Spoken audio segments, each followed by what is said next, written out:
பண்ணிருக்காங்க. இன்னொன்னு தேவை இருப்பிடம்.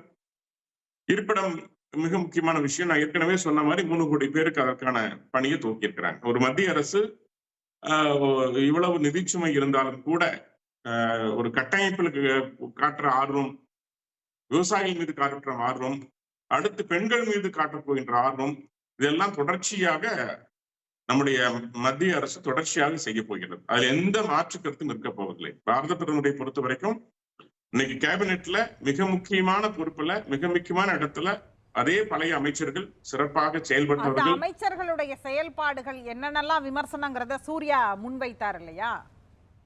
இல்ல இவங்க அதாவதுங்க சொல்லுவாங்க ஒரு பழமொழி உண்டு தமிழ்நாடு, அதாவது தமிழ்நாட்டுல சொல்லுவாங்க, அறுக்க முடியாதவனை இடுப்பு சுத்தி 60 அறுவாளான்ட்டு. தமிழ்நாட்டுல அரிசி விலை 80 ரூபாய் கிலோ இன்னைக்கு. மின்சார கட்டணம் பல மடங்கு உயர்ந்து மக்கள் கதறி கண்ணீர் விட்டு இருக்காங்க. இப்ப சமீபத்துல தங்கப்பச்சன் ஒரு பேட்டியில் கூறியிருக்காரு, நான் ஓட்டு கேட்க போன இடத்துல 122 உதவிகளை பார்த்தேன் ஒரு கிராமத்தில். கெஞ்சி கேட்டுக்கிறேன், சாராயத்தை விற்காதீங்க தமிழக அரசே. ஒரு அரசு சாராயம் விற்கிறது, அந்த நாடு எப்படி இருக்கும்? பெண்கள் நாசமாக போயிட்டாங்க, தயவு செய்து காப்பாத்துக்கன்னு கையெடுத்து கும்பிடுறார்.